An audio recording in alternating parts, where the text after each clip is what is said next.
না গো বৌদি, এই ছোট্ট মেয়েটাকে সেদিনই তো ঘরে নিয়ে এলাম, আজকে তো খবর অন্য ঘরে পাঠানোর সময় চলে এলো। সময় কারোর জন্য অপেক্ষা করে না গো বৌদি। দেখো না কত ব্যস্ততা, কত কিছু, আর আজকে দেখো পুরো বাড়িটা ফাঁকা করে দিয়ে চলে যাবে। বৌদি ঠিকঠাক মতো দেখেছো তো, লাগেজে সমস্ত কিছু আছে তো? আমার মেয়েটা তো খুব চাপা, জানো, কাউকে মুখ ফুটে কিচ্ছু বলতে পারবে না আমি ছাড়া। আমাকে সব বুঝে দিতে হবে, ঠিকঠাক করে দেখে নিও। হ্যাঁ, আমি কিছু চাই না গো দিদি, আমি শুধু চাই আমার মেয়েটা যাতে ভালো থাকে, ওর যাতে কোনো কষ্ট ঘরে না হয়। আসলে মায়ের মন তো জানি, ছেলেটা ভালো, তাও খুব ভয় লাগে গো। তো সংসার করতে চলে যাবে দিদি, শুধু মাটাকে একা রেখে চলে যাবে।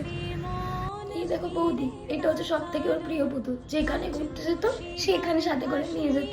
আর আমার মেয়েটাকে দেখো আজকে অন্য ঘরে চলে যাচ্ছে। মাঝে মাঝে ভাবি কারা এই বিয়ের নিয়মটা বানিয়েছে গো, আবার দুমুঠো চাল ছুড়লে নাকি ঋণও শোধ করে দেবে। এটা হয় বলো তো? আমার তো মনে হয় বৌদি জানো তো, মেয়েরাই মায়েদের আসল প্রিয় বন্ধু হয়। আজকে একটু শরীর খারাপ করুক, সারা বাড়ি জল ওষুধ নিয়ে মত্ত হয়ে যাবে। আর ওই বাড়িতে ভাবো জানি কেউ খেয়ালটুকুও রাখবে কিনা মেয়েটা। আমার যদি হাতে থাকতো, আমার মনে হচ্ছে আজকে সারা রাত মেয়েটাকে জড়িয়ে ধরে বলি, মা তোকে কোথাও যেতে হবে না। মেয়ে কি কখনো পর হয় বলো তো? যারা ভাগ্যবান হয় তাদের ঘরে ঈশ্বর মেয়ে পাঠায়, সবার ঘরে মেয়ে পাঠায় না।